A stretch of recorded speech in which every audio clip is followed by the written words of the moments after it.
नमस्कार, मैं हूं अर्चित और आप देख रहे हैं भारत संदेश न्यूज। तो चलते हैं आज की मुख्य खबर की ओर। गुरुर ब्रह्मा गुरुर विष्णु गुरुर देवा महेश्वरा। कहते हैं कि संसार में गुरु का महत्व सबसे बड़ा होता है।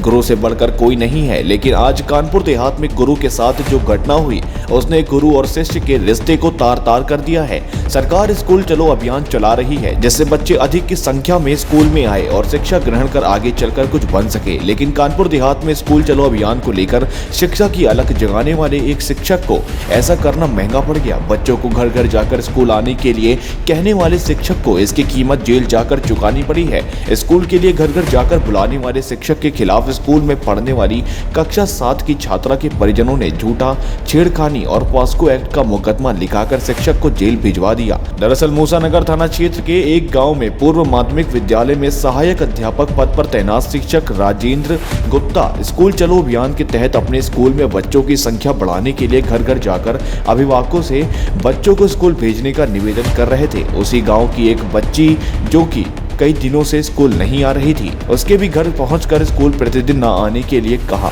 स्कूल में सभी बच्चे पहुंचे तो शिक्षक ने छात्रा को डांटते हुए डेली स्कूल आने को कहा, तो शिक्षक की डांट से नाराज हुई छात्रा ने घर पहुंचकर परिजनों को बताई, जिसके बाद परिजनों ने 112 डायल करते हुए शिक्षक पर झूठी छेड़खानी की शिकायत दर्ज कराई। मौके पर पहुंची डायल 112 पुलिस ने शिक्षक को पकड़कर थाने ले गई, जिसके बाद पीछे से छात्रा सहित परिजनों पहुंचे और मूसानगर थाने में झूठा छेड़खानी और पॉस्को एक्ट का मुकदमा दर्ज करा दिया।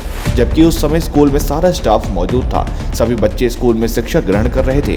शिक्षक को गिरफ्तार करने की सूचना पर स्कूल के हेडमास्टर, गांव के प्रधान सहित स्कूल के बच्चे परिजनों के साथ पहुंचे और सभी ने मूसानगर पुलिस को बताया कि शिक्षक राजेंद्र गुप्ता ने ऐसी कोई घटना नहीं की है, ये फर्जी आरोप लगाए जा रहे हैं। लेकिन पुलिस ने किसी की एक नहीं सुनी और शिक्षक के खिलाफ मुकदमा दर्ज करा जेल भेज दिया। शिक्षक राजेंद्र गुप्ता को झूठे मुकदमे में जेल भेजने पर कानपुर देहात शिक्षक संघ आक्रोशित हो गया और सैकड़ों की संख्या में पहुंचे शिक्षकों ने जिला मुख्यालय पहुंच जनपद के जिलाधिकारी और एसपी से मुलाकात कर शिक्षक को झूठे मुकदमे में फंसाकर जेल भेजने की शिकायत की। वहीं स्कूल में हेडमास्टर मनोज मिश्रा ने बताया कि छात्रा कई दिनों से स्कूल नहीं आ रही थी। शिक्षक छात्रा के घर स्कूल आने के लिए कहने गए थे। स्कूल में ऐसा कुछ भी नहीं हुआ है। शिक्षक को साजिशन झूठा मुकदमा दर्ज कराया गया है। बमरौली विहार के कुछ टीचर आपसे मिले थे जाके, उनका आरोप है कि उनके एक साथी को मजदूर जेल भेजा गया है, क्या कहना है? देखिए, अभी कुछ शिक्षकों का प्रतिनिधिमंडल जिलाधिकारी महोदया से मिला था और उसके बाद हमसे भी उन्होंने मुलाकात की। उनका कहना है कि 2 दिन पूर्व एक प्रकरण हुआ था थाना मूसानगर का। उसके आधार पर एक शिक्षक हैं जो वहीं के प्राथमिक विद्यालय के हैं, उनको जेल भेजा गया। तो अब तक हमने उस प्रकरण को फिर दिखाया और जानकारी की, तो हमें ये जानकारी मिली कि 2 दिन पूर्व एक यूपी वर्मंटू को सूचना आई छेड़खानी 11 वर्षीय बच्ची के साथ। उस क्रम में पुलिस ने मुकदमा दर्ज किया नियमानुसार और उसके बाद जब विवेचना की तो विवेचना में प्रथम दृष्टया जो पाया उसके आधार पर एक गिरफ्तारी पुलिस द्वारा की गई थाना मूसानगर में। अभी चूंकि नए सिरे से कुछ और साक्ष्य सामने आए हैं और अभी न्यायालय में भी स्वास्थ्य का बयान कराया जा रहा है, मेडिकल कराया जा रहा है, तो नए साक्ष्यों के क्रम में हमने एडिशनल एसपी साहब को निर्देशित किया है कि कल तक हमें जांच करके रिपोर्ट देंगे, अभियोजन की विदाई ली जाएगी, दोषी है निर्दोष। अगर दोषी है तो ऑलरेडी जेल में, निर्दोष पाए जाएंगे तो फिर विधि सम्मत कार्रवाई करेंगे। जी सर, मैं मनोज मिश्रा, प्रधानाध्यापक यूपीएस बमरौली। जो घटना हुई हमारे विद्यालय की, तो हम सहायक अध्यापक बिल्कुल निर्दोष है और मैं वहीं कार्यालय में बैठे सरकारी जो नियम स्कूल चलो अभियान चल रहा है उसके तहत मैं डेली डोर टू डोर जाके स्वयं अपने अध्यापकों के साथ जाके पूरा कार्य कर रहा हूं और उनने बदले की भावना से गांव से प्रेरित होकर सिर्फ ये कहा कि ये मास्टर ऐसे हैं वैसे हैं और पूरा गांव मेरे साथ तैयार है। आज यहाँ कलेक्ट्रेट आने के लिए पूरा गांव तैयार है सर, और जब तक मुझे न्याय नहीं मिलेगा हमारा पूरे संगठन और हमारा पूरा शिक्षक आंदोलन करने के लिए बाध्य होगा सर। अच्छा, मामला क्या था? बिटिया ने इस तरीके का आरोप क्यों लगाया? सर, मामला ये था कि बिटिया को ये ऑलरेडी स्कूल नहीं आ रही थी। हमने सहायक अध्यापक को भेजा कि जाओ भाई देखो, डोर टू डोर कार्यक्रम चल रहा है, देखो कि ये बिटिया क्यों नहीं आ रही है। तो ये गए, उनका दरवाज़ा खटकाया, उनकी माताजी ने दरवाज़ा नहीं खोला, तो धूप में परेशान होकर बस इतने कहा कि जब अभिभावकों के ये हाल हैं तो बच्चे कैसे पढ़ेंगे। ये बात उनको नागवार गुजरी और वहीं अगल बगल 1-2 लोग सिखाने वाले थे, बोले ऐसा कह के गया और मनोबल इतने उनके ऊंचे हैं कि वो 2-3 केस गांव में करा के और अवैध रूप से ये धनुगाही करती हैं। और आप पूरा आके और हमारे विद्यालय और हमारे गांव में हम लोगों के विषय में जानकारी कर लीजिए सर। बहुत हृदय से दुख में जानकारी कर लीजिए सर। बहुत हृदय से दुख कि हमारा निर्दोष शिक्षक चला गया। देखिए क्या है मामला जो आज आप डीएम साहब से क्या आए हैं? हमारे बलासा विकास खंड में यूपीएस बमरौली में शनिवार की घटना है।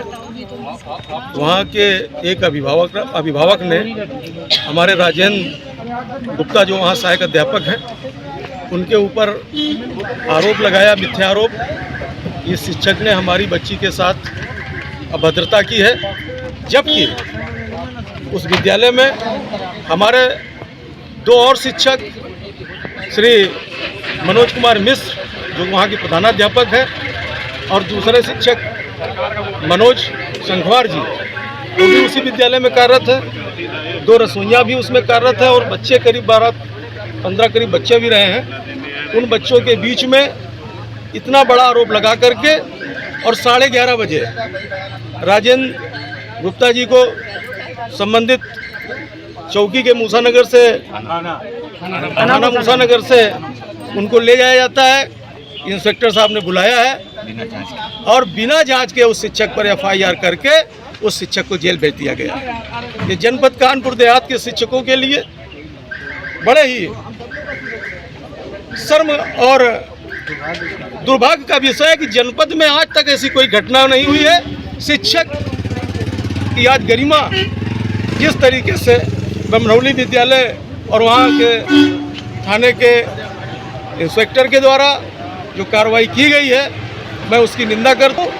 और उच्च अधिकारियों से मिलने हम आए थे, ये कहने आए थे कि चूंकि शिक्षक जिन हालात में गांव में काम कर रहा है उसका कहीं ग्राम प्रधान से विवाद, कहीं कोटेदार से विवाद या अन्य कहीं कोई ऐसे शासन से निर्देशन में उससे विवाद होता है। घटना अगर कहूँगी तो मैं समझता हूँ कि जनपद का शिक्षक अपने स्कूल में काम नहीं कर पाएगा, क्योंकि राजेंद्र गुप्ता एक बहुत ही सीधे सज्जन और सरल व्यक्ति है जिनकी प्रशंसा में हमारे जितने भी शिक्षकों को भी मालूम हुआ है वो लोग आज यहाँ इकट्ठे हैं। और ये जनपद में सारे शिक्षकों को जो मालूम होगा और अगर इस पर न्याय नहीं मिलता है, संबंधित लोगों पर अगर दोषी लोगों पर कार्रवाई नहीं होती है तो ये कानपुर देहात का शिक्षक अपने सम्मान के लिए अनिश्चितकालीन किसी भी संघर्ष की स्थिति तक जाने के लिए बाध्य होगा। डीएम साहब महोदया से मिले हैं, उन्होंने एसपी साहब के लिए भेजने के लिए कहा कि एसपी साहब से मिलिए और इसके बाद एसपी साहब से मिलने के बाद हम अपने साथियों के बीच में बैठ करके निर्णय लेंगे इसके लिए हम लोग आगे क्या लड़ाई करें। डीएम साहब से आप मिले, अपनी समस्या अपनी बताइए, कितनी उम्मीद है न्याय की आपको? डीएम साहब से जो बात हुई है, डीएम साहब ने सिर्फ एक बात कही है कि आपने अपनी बात कह ली है। मैं उस बच्ची से भी उसका क्या कथन है, क्या कहना है, जब तक मैं न सुन लूं तब तक मैं क्या कह सकती हूं। हमारा कथन सिर्फ यह है कि जब तक जांच ना होती हमारे शिक्षक के ऊपर इतना बड़ा कार्रवाई करके जेल भेजने का, अब जांच करने से क्या मतलब है? शिक्षक तो एक तरीके एफआईआर भी हो, अब जांच करने से क्या मतलब है? शिक्षक तो एक तरीके एफआईआर भी हो गई और वो जेल भी चला चला गया है। तो चल रहा है, हमारे अध्यापकों ने बताया है कि वहाँ उस व्यक्ति ने इसके पूर्व भी इस तरीके से षड्यंत्र के तहत लोगों से पैसे भी लिए हैं। ये भी एक जांच का विषय है और हम लोग इसको जांच कराएंगे और इसके तय तक जा करके संबंधित खिलाफ जो है कार्रवाई कराने तक हम लोग बैठेंगे नहीं।